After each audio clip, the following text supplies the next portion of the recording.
On the morning of March 25, 1851, Sarah Chesham, a 46-year-old woman from the small village of Clavering in Essex, England, was executed by hanging at Springfield Prison in Chelmsford. Her execution marked the end of a controversial and sensational case that had gripped the nation, involving accusations of poisoning, infanticide, and the broader social anxieties of Victorian England. Sarah Chesham's story is not only a tale of crime and punishment but also a reflection of the moral and legal complexities of the 19th century. Sarah Chesham, also known as Sally Arsenic, became infamous for her alleged involvement in a series of poisonings in her village. Her case was part of a broader pattern of arsenic-related crimes in rural England during the mid-19th century, a period when arsenic was readily available and often used for pest control or as a household remedy. Its tasteless and odorless properties made it an ideal tool for murder, and its widespread availability made it difficult to regulate.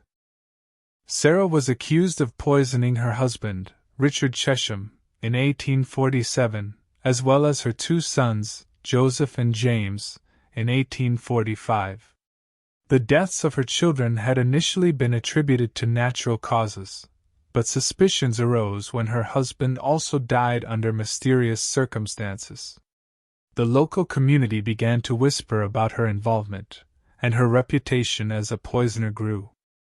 Sarah Chesham's trial began in March 1851, following an investigation that uncovered evidence of arsenic in the bodies of her deceased family members. The prosecution argued that Sarah had poisoned her husband and children to collect insurance money and to escape the burdens of her impoverished life. The defense, however, contended that the evidence was circumstantial and that there was no direct proof of her guilt. The trial was heavily influenced by the public hysteria surrounding arsenic poisoning, which had been fueled by high-profile cases such as that of Mary May, another Essex woman executed for poisoning her brother-in-law in 1848. The media sensationalized Sarah's case, portraying her as a cold-blooded murderer who had betrayed the sanctity of family life.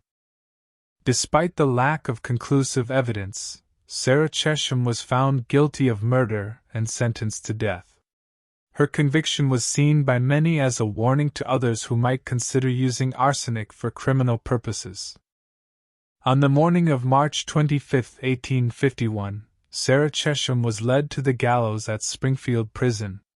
She maintained her innocence until the end, reportedly stating, "I am not guilty of the crime for which I am about to suffer." Her execution was attended by a crowd of onlookers, as public hangings were still a common spectacle in Victorian England. The executioner, William Calcraft, carried out the sentence. Calcraft was known for his controversial methods, which often resulted in prolonged suffering for the condemned. Sarah's death was no exception. Reports suggest that she did not die instantly but struggled at the end of the rope, a grim reminder of the brutality of capital punishment. Sarah Chesham's execution sparked a mix of reactions.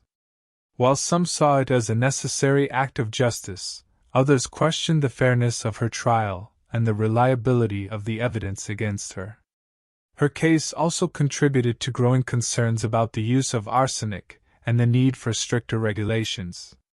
In 1851, the same year as her execution, the Arsenic Act was passed, restricting the sale of arsenic and requiring sellers to keep records of purchases.